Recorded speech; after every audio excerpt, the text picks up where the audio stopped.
Hello everyone and welcome back to another video. Today's video I'm here to give you 5 things which I believe we learnt from the game against Bristol City, where unfortunately Luton did lose 1-0 away from home.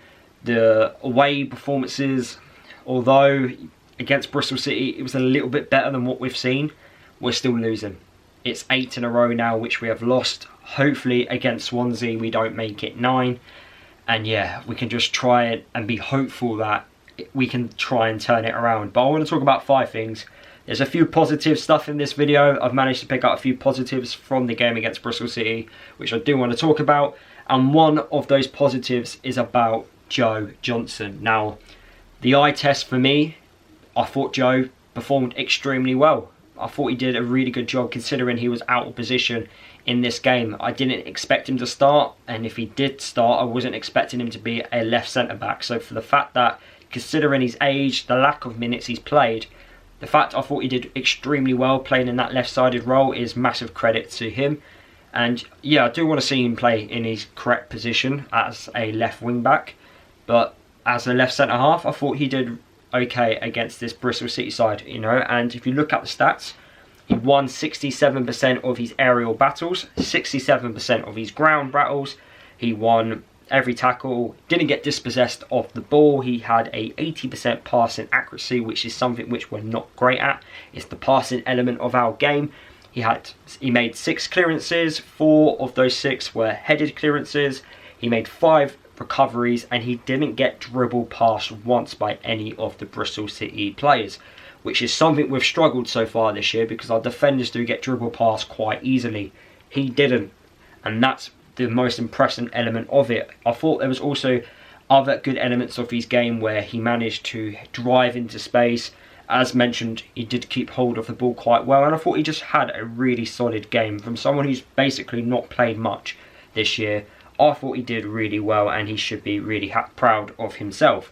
Moving on to another player that also started against Bristol City is Pelly Roddick. Now, I do think we've learnt from the game against Bristol City that you can't just throw Pelly in for one game. You have to give him a run of games. Pelly isn't a player that will come in, do a job, leave. That isn't Pelly.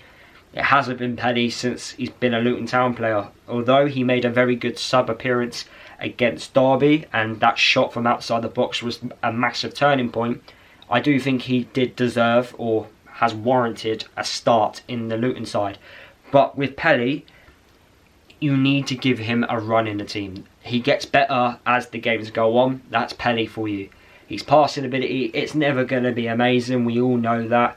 But he does give us something else, and he does try. He gives that 110%. He gives you the old Luton, which we are so used to seeing, compared to this current Luton, which we're not too happy with. So look, Pelly, okay, it wasn't an amazing performance against Bristol City. Probably one of the worst rated performances if you go off ratings of FotMob and Who Score. He needs a run in the team, and I definitely think that's what we've learned. Moving on to another player. Most of this video is player focused, I have to admit, is about Elijah Adebayo, and this is where it might get a little bit negative. Elijah, for me, needs to be dropped. I feel like between Morris and Elijah Adebayo, Morris is performing slightly better. He's at least winning more battles in the air and winning every battle, either in the air or ground battles. Elijah isn't really holding on to the ball. He keeps losing it, and that for me is frustrating to watch, especially as a team that struggles to progress up the pitch.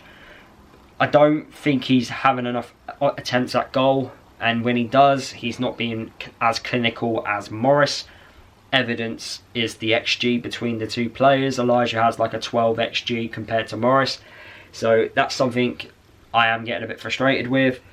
Also, we're not playing to the strengths of Elijah Adebayo and also Morris. We're not putting enough crosses into the box for them to attack, and then when we do eventually put a cross into the box for one of them to attack, Elijah is nowhere near to be seen. And that actually did happen against Bristol City, where Morris, he received the ball from a quick throw-in from Chong on the left-hand side in the first half.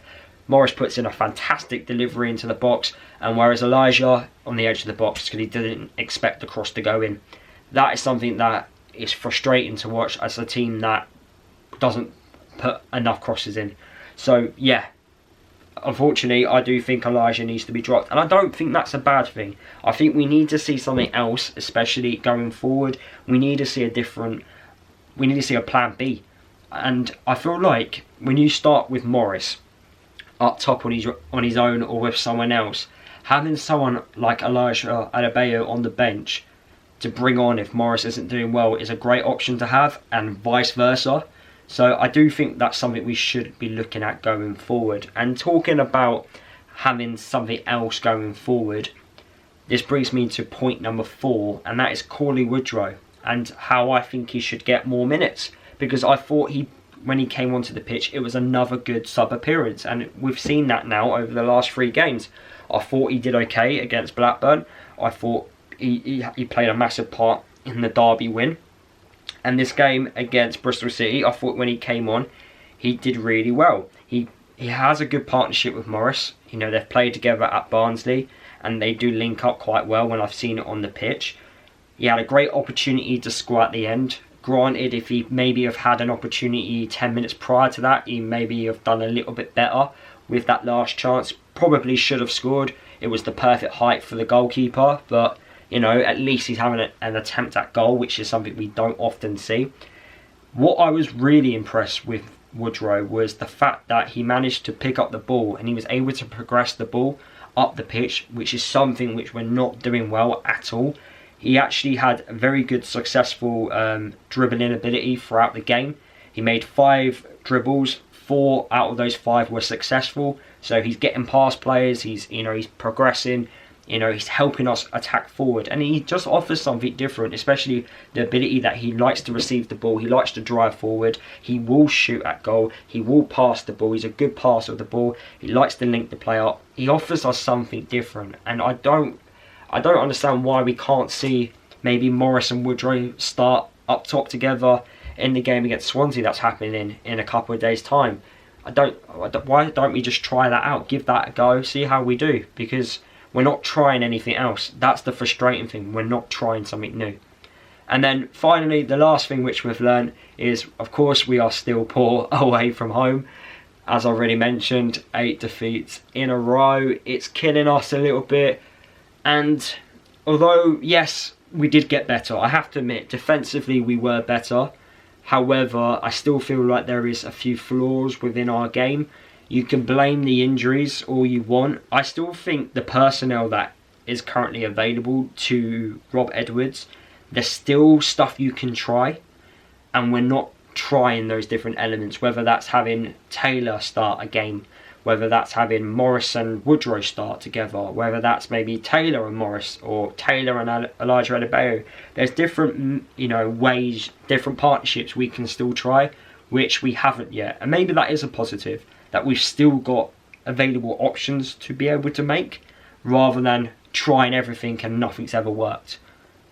So I guess that's the positive. We've still got potential options, but until we start using those and start trying it, I feel like we're going to be in this same rut, in this same horrible bit of form where away from home we do bad, and then we get that win at home. I don't want us to go into this Norwich game at home on New Year's Day, which will be tough, because Norwich, we know what they've got, on the back of back-to-back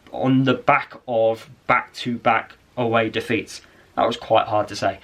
But yeah, I don't want us to go into that with those defeats. It'd be absolutely horrible. So look, Edwards, he's got to prove it. He's got to try and do it. I know he's going to get until the January transfer window. He's going to have the ability to have Luton sign players for him.